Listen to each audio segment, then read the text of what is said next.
Hello and welcome to podcast.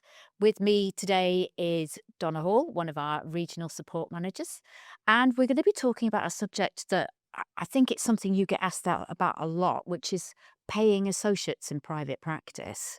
Yeah, what sort of things are people asking you at the moment? Well, firstly, Hazel, it really depends on the scenario. So quite often it'll be maybe a new practice just coming on board with plan, and they have absolutely no idea how to do Mm. their associate pay. But quite often I'll get asked by my long-standing practices that will say, "Look, I've always paid my associates in this way, but I Mm. want to explore other options, and what else can I do?" So you find that most long-standing practices pay their associates in a really old-fashioned way, which is they will get the statement from us each month. So, Yeah. Hazel, your individual dentist statement, they'll pay them their percentage of that statement. And that's how they've always done it. Now, what you come across quite often is that they've forgotten that they should still be deducting for the hygiene element out of that. Oh, Because remember that most of the plans are built with an element of hygiene in, which yeah. is being done usually by a hygienist or a therapist. Yeah. So if you pay your associate just their percentage of the statement, you as an owner are taking all of the impact and all of the cost of the hygiene. Well, that's not a very sensible idea, is it really? No. No. So what you should have always been doing is deducting back every time a patient sees the hygienist as part of their plan, deducting back the share of the patient charge back to the associate.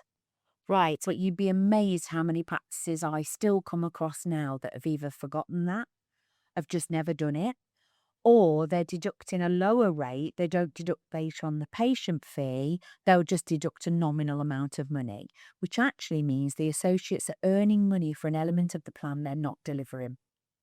Right. Which is great for the associate. Great for the associates, not great for the business owner. So, how much effort do they need to put in to sort this out? Well, firstly, you've got to break down kind of what you're doing currently and where maybe you've not quite got it right. We can help you with that. Obviously, if you pay in that traditional way, there's quite a lot of admin tasks involved in the sense of it's then going back over every patient that seeing the hygienist that month, correlating it to which dentist they see, who do I need to charge the money back from.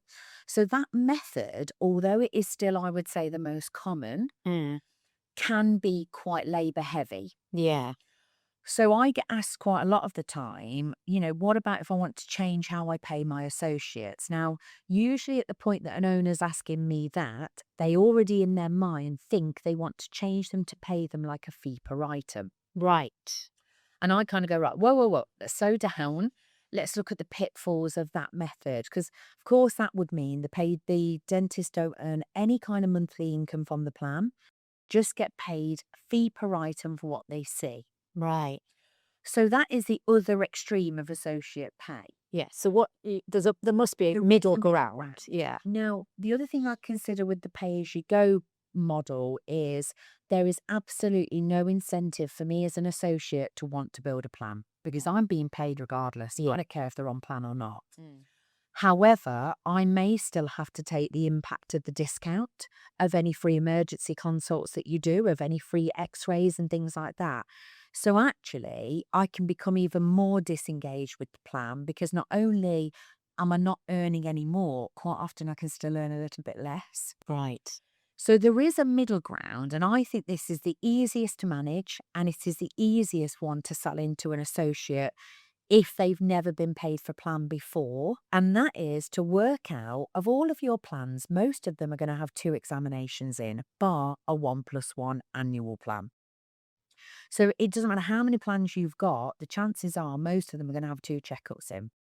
So all you would work out is, okay, if as a pay as you go payment, I was going to get, say, £50 per examination, Mm. 50 times two examinations in the year, Mm. work out their percentage of that and divide that down by 12 months payments. Right. So then all you have to do when you get the statement is say, and our statement shows you this, how many patients are on each level of plan. The only one that will be a different calculation is the one that's got one exam in because it will be one exam a year divided down by the 12. We've even got spreadsheets and templates that can help you with this. And therefore, then you're still paying the associates a monthly revenue. They still feel there's a benefit of growing the plan, Mm. but you're not having to deduct back for any hygiene because as an owner, you've already kept that whole share. Right. So then you can just pay your hygienist as normal. So the benefit to the business is? The benefit to the business is you're not paying associates for hygienes that may or may not be booked. Yeah. Because, of course, on that traditional method, Hazel, I earn my share of that statement regardless of whether the patient turns up or not. Yeah. Yeah. Now, of course, when you're just paying for the examination element, there's still an element of that. But when you're paying them for the hygiene share, the admin task of them recouping it back can be quite labour heavy, as I said. Whereas if you're just paying them for the examination part of the plan, it's a really easy, quick calculation every month. And how is this generally received by associates? It very much depends on what the practice have been doing previously. And like Mm. I say, have they been deducting for hygiene? Haven't they? I will usually sit down and work what they currently earn now on, say, a 2+2 plan and what it look like for an associate and what would they earn on the new model. Even if you don't move to one of the other models, what it quite often will do if we have that conversation is at least rectify what you'll maybe have missed. Like I say, if you haven't been deducting for the hygiene, it's a chance to say, right, well, that has to stop. Yeah. So I've just had a practice that have changed theirs, and don't get me wrong, the associates didn't like it because they know that they're going to be worse off. But the owner said to them, look, I could go back and back charge you all of the years I've overpaid you, but I'm not going to do that. In 3 months' time, this is how we're going to work moving forward. Right. Now, of course, there'll be a how far do you want to push the situation because associates are in short supply.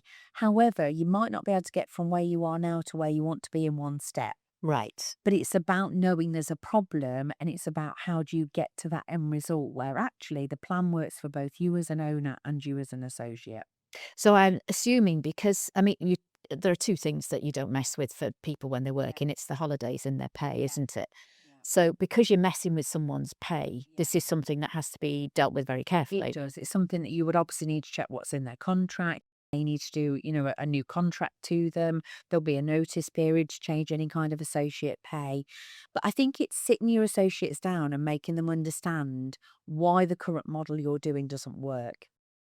And then, look, we have to find a solution to that. I mean, overheads in practice are through the roof. Yeah. We can't have a situation where the associates are earning more for their plan share than an owner. So it's about finding a solution that suits everybody, but then really understanding why you've made that decision. And this is a common problem then at the moment. Yeah, absolutely. I mean, I would say I get asked probably 2 or 3 times a week, can you help me with associate pay or can you just help me understand what I may or may not be doing right or what my options are? So it's something that your regional support manager can absolutely help you with. Once we've helped you decide which method you want to use, like I say, we've then got, templates and associate pay calculators that we can give you access to Mm. that really are just a case of dropping the fees in Mm. and letting it do the rest for you. The other thing that I'd just point out, because it quite often gets overlooked, don't forget that when your plan fees go up or your private fees, you need to relook at your associate plan pay because quite often there'll be an impact on that as well. And so being paid under this new method, I mean, does that actually affect an associate's incentive to do particular types of work or not, do you think? Not really. I mean, I do find quite often when a dentist has gone fully private, Yeah. it's not that they stop wanting to do treatment. They often become quite content with what they're earning. Mm. When you're working in, say, an NHS system, you have to chase a lot of private treatment if you Yeah. want to earn considerable amounts of money. Mm. So you do find in a private, once they have gone fully private, what you have to look at is have they got too many patients that are just having the routine? Mm. Are they still selling the treatment levels that they were before? I mean, of course, they'll have less patients, so there won't be the same volume of treatment. No, no. But, are we just doing maintenance or are we still, selling treatment? And a great way to stop associates becoming a little bit lazy and content with what they're earning is to have a sliding scale for treatment Right. so that there is an incentive to earn more money for the business. Therefore, they will earn more money on their percentage split. Ah, right. Okay then. Yeah. And do you know many practices that do that? And I would say most practices do a percentage split that is a sliding scale. Yeah. Right. Yeah. Okay, then. And And so, again, we can help you with that if you're struggling. indeed, indeed. So, Yeah. this is not something that's going to go away, is it? This is always going to be a bit of a Yeah. problem, isn't it? Yeah. Yeah. I mean, it's much easier with a new practice because, of course, you can shape what you want to do from day one. But, quite often we find this issue when a practice has moved to us from another provider and they've maybe not had that hand holding and that business support. And then you start to unpick what they've got and what they do, and you say, oh, hang on, let's have a look a bit deeply at that because what you're doing actually isn't quite right for you as an owner. Sometimes an owner will do nothing with the information you give them, but quite often it's an eye opener when you put it down on paper. Look, this is how much you're giving away that you shouldn't be. Yeah. Let's think about another way you can pay your associates. Yeah. So really, it's a way of ensuring the future of the business, isn't it, It is. as well? Yeah, Quite absolutely. important. Yeah.